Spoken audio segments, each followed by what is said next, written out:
Le titre de ce livre, c'est Le christianisme paganisé. Nous sommes présentement à la 15e partie de ce livre. Ce livre est écrit par le bien-aimé frère Frank Paola. Nous sommes au chapitre 2, suite. Ainsi, les failles des pères de l'Église étaient repliquées par les réformateurs ainsi que les cultures secondaires protestantes qu'ils ont créées. Ce qui était particulièrement vrai des puritains, en fait, la tradition du sermon évangélique moderne trouve ses racines plus récentes dans les mouvements puritains du XVIIe siècle et le grand réveil du XVIIIe siècle. Les puritains ont emprunté leur modèle de prédication à Calvin. Quel était ce modèle? C'était l'exposition systématique des Écritures. C'était un modèle pris des premiers pères de l'Église et qui devint populaire pendant la Renaissance. Les érudits de la Renaissance donnaient un commentaire phrase par phrase sur une écriture de l'Antiquité classique. Calvin était un maître de cette forme. Avant sa conversion, il utilisait ce modèle sur un commentaire par l'auteur païen Sénique. Quand il se convertit et se tourna vers le sermon, il appliqua le même modèle analytique de la Bible. Marchant sur les traces de leur père Jean Calvin, les puritains ont concentré tous leurs efforts sur l'enseignement systématique de la Bible. Pendant qu'ils cherchaient à protestantiser l'Angleterre, en parenthèse, l'épurant des failles de l'anglicalisme, les puritains concentraient tous leurs efforts sur l'exposition verset par verset fortement structurée, méthodique et logique des Écritures. Leur emphase était que le protestantisme était une religion du livre. En parenthèse, ironiquement, le livre ne connaît rien d'un sermon. Les puritains ont également inventé une forme de sermon appelée le modèle plat. Ce modèle était basé sur la mémorisation des notes de sermon, leur division, subdivision et l'analyse d'un texte biblique ont élevé le sermon à un niveau scientifique. Cette forme est encore employée toujours par des pasteurs innombrables. En outre, les puritains nous ont donné le sermon d'une heure. La pratique des membres d'une congrégation prenait des notes sur le sermon, le profit à 4 parties et l'utilisation par le pasteur de ces notes tout en livrant son discours solennel. Une autre influence, le grand réveil est responsable du genre de prêche qui était commun dans les premières églises méthodistes et est toujours employé dans les églises de la Pentecôte moderne. De fortes exclamations émotionnelles, des cris, courses sur la scène sont tous des transferts de cette tradition. Résumant l'origine du sermon moderne, nous pouvons dire que le christianisme avait pris la rhétorique gréco-romaine, l'avait rebaptisée et l'avait enveloppée de vêtements amples. L'homélie s'infiltra dans l'église chrétienne autour du IIe siècle et atteignit sa maturité par les orateurs de pupitre, en parenthèse chers, du IVe siècle comme Chrysostome et Augustin. Le sermon chrétien perdit de l'intérêt du 5e siècle jusqu'à la Réforme quand il est devenu emballé et enchâssé comme l'événement central du service protestant.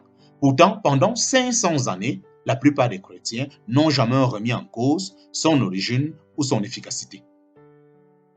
Comment le sermon nuit à l'Église?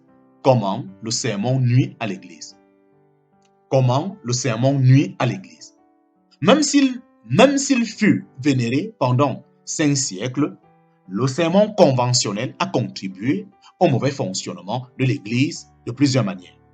D'abord, le sermon fait du prédicateur l'interprète virtuose de l'office.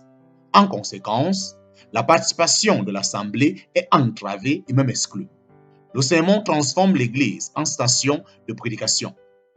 Le rassemblement dégénère en un groupe de spectateurs amortis qui observent une exécution. Il n'y a aucune place pour interrompre pour interrompre ou interroger le prédicateur tandis qu'il livre son discours. Le sermon gèle et empoisonne le fonctionnement du corps du Christ. Cela encourage un sacerdoce docile en permettant au prédicateur de passe-passe de dominer les assemblées de l'Église semaine après semaine. En second lieu, le sermon interrompt la croissance spirituelle. Puisque c'est une affaire à sens unique, il émousse la curiosité et produit la passivité. Le sermon invalide le fonctionnement de l'Église. Il suffoque le ministère mutuel. Il étouffe la participation ouverte, ce qui fait prendre un plongeon à la croissance spirituelle du peuple de Dieu. En second lieu, le sermon interrompt la croissance spirituelle. Puisque c'est une affaire à sens unique, il émousse la curiosité et produit la passivité. Le sermon invalide le fonctionnement de l'Église. Il suffoque le ministère mutuel. Il étouffe la participation ouverte, ce qui fait prendre un plongeon à la croissance spirituelle du peuple de Dieu. Comme chrétiens, nous devons fonctionner pour nous développer. Nous ne nous développons pas en reposant comme un pilier de sel pendant qu'un homme nous prêche semaine après semaine. En fait, un des buts de la prédication et de l'enseignement néo-testamentaire est de vous obliger à fonctionner.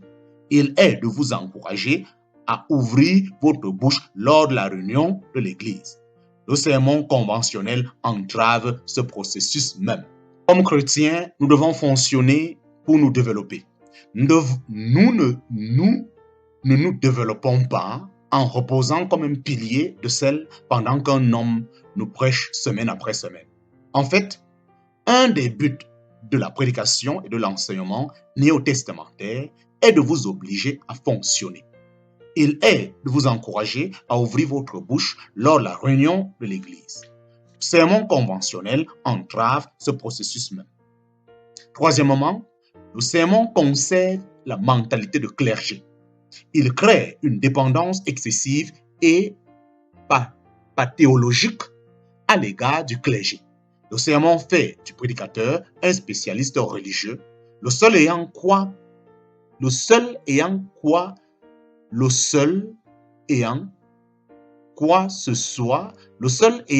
que ce soit de digne à apporter.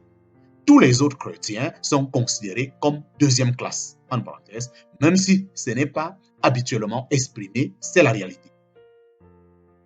Comment le pasteur peut-il apprendre des autres membres du corps du Christ quand ils sont amortis?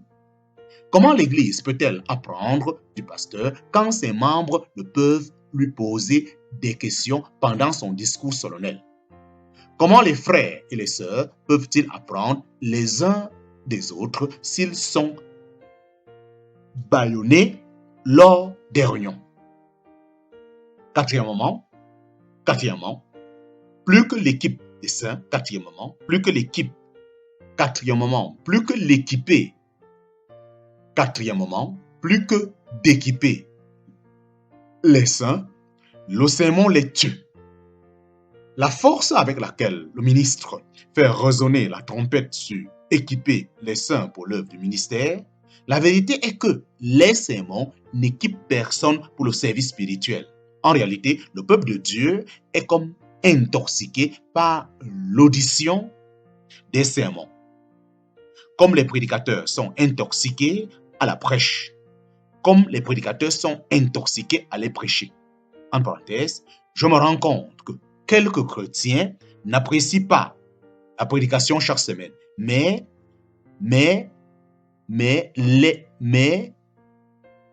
la plupart semblent l'apprécier. En revanche, la prédication de l'enseignement du Nouveau Testament équipe l'Église de sorte qu'elle puisse fonctionner sans la présence d'un ecclésiastique. Cinquièmement, le sermon moderne est complètement impraticable. La plupart des prédicateurs sont des experts à ce qu'ils n'ont jamais éprouvé. qu'il soit abstrait, théorique, dévolutionnel, inspiré, exigeant, contraignant ou amusant, le sermon ne met pas les auditeurs dans une expérience pratique, directe avec ce qui a été prêché. Ainsi, le sermon typique est une leçon de natation sur la terre sèche. Il est vide de toute valeur pratique. Beaucoup est prêché, mais jamais rien ne s'accomplit. La majeure partie vise le lobe frontal. Le sermonisme moderne ne va pas au-delà de diffuser simplement l'information sur le rôle d'équiper les croyants pour éprouver et d'utiliser ce qu'ils ont attendu.